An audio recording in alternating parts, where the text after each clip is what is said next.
Thank you so much for tuning in to Watch Fox News at 5. I'm Friendly Clairvaux. We begin tonight with South Carolina remembering civil rights giant and the Reverend Jesse Jackson Sr. State and federal leaders, along with celebrities and dignitaries, honoring Jackson at the State House for his fight for racial equality. The move to the half-a-mile in the state came at the request from his family and state lawmakers. Jackson was born and raised in Greenville. His fight for justice started with a sit-in in a Greenville library. He would later walk alongside Dr. Martin Luther King Jr. In the late 1980s, he helped reshape Democratic politics after running for president twice. Jackson passed away February 18th due to a rare neurological disease. He was 84 years old. Governor McMaster directed that flags atop the State House be lowered to half staff from sunrise to sunset today. And it's not just at the State House, but across different state buildings as well, all to honor the legacy and memory of Reverend Jackson. Our Mike White spending the day at the State House to capture the moments. He joins us live now from our state's capital. Mike. Yeah, Friendly, we're currently waiting for Reverend Jackson's casket to come down the stairs right behind me. But throughout the day, thousands have been paying their respects to the late civil rights activist.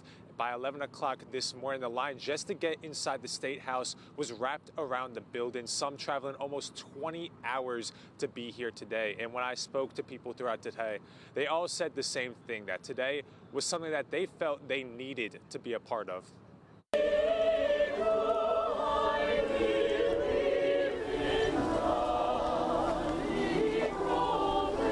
Monday morning, Reverend Jesse Jackson being carried into the State House. Hundreds of people already waiting to pay their respects. Black person, all the things that he has done, being a civil rights leader with Martin Luther King and Barack Obama, and him also running for president. The Greenville native and civil rights champion helped reshape American politics and worked with other icons like Dr. Martin Luther King Jr. Jackson passed away last month at the age of 84 after battling a rare neurological disorder. And he was a positive black image as a child when I was growing up for me. And like I said, if it wasn't from him, it wouldn't have been no Barack Obama. And so for me, I think it's important to pay respects to those who walk before you. Many here on Monday met Jackson personally and sharing those memories. And I've had the pleasure of actually receiving an award here in Columbia with him for advocacy and activism. I actually got to meet him in person. 2015, I was a part of the movement in Charleston, South Carolina, with when Walter Scott had passed away. Some traveling almost 20 hours to pay their respects on Monday. We would have drove 24 hours because Jesse would do that for us. You know, the many times that he marched and stayed on his feet and all that, and he was always for the people. He gave us hope.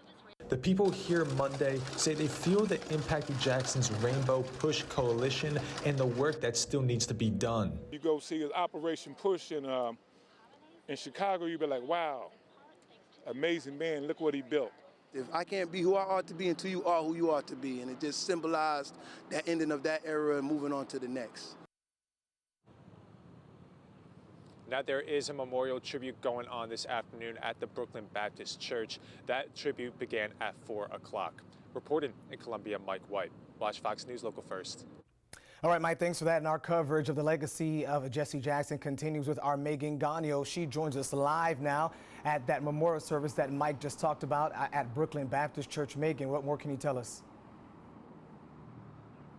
Friendly, the memorial service has been underway for about an hour now, with hundreds inside a Brooklyn Baptist Church behind me here paying their respects to Reverend Jackson and his family. Now, Jackson dedicated his life to advocacy, impacting countless families, including the family of Emmett Till. The 14-year-old boy was lynched in Mississippi back in 1955 after offending a young white store clerk. The woman's husband and another man later beat and shot Till and threw his body in a river. Till's cousin Priscilla Williams Till tells me how Jesse Jackson played a critical role in helping keep Emmett's story alive for generations. She says he is an inspiration and a reminder to be a voice for justice. I want them to know how much Mamie Till depended on him to help keep Emmett's story alive, her memory.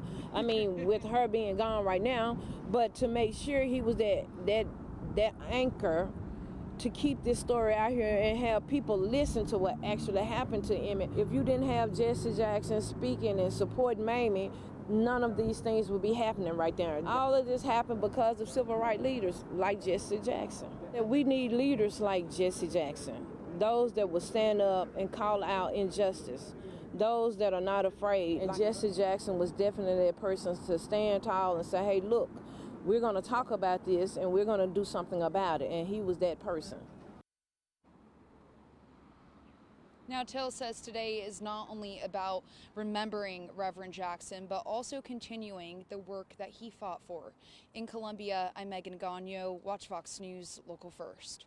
All right, Megan, thank you so much for that. And this Friday, there will be a public homegoing service for Jackson in Chicago. It will take place at the House of Hope beginning at 10 a.m.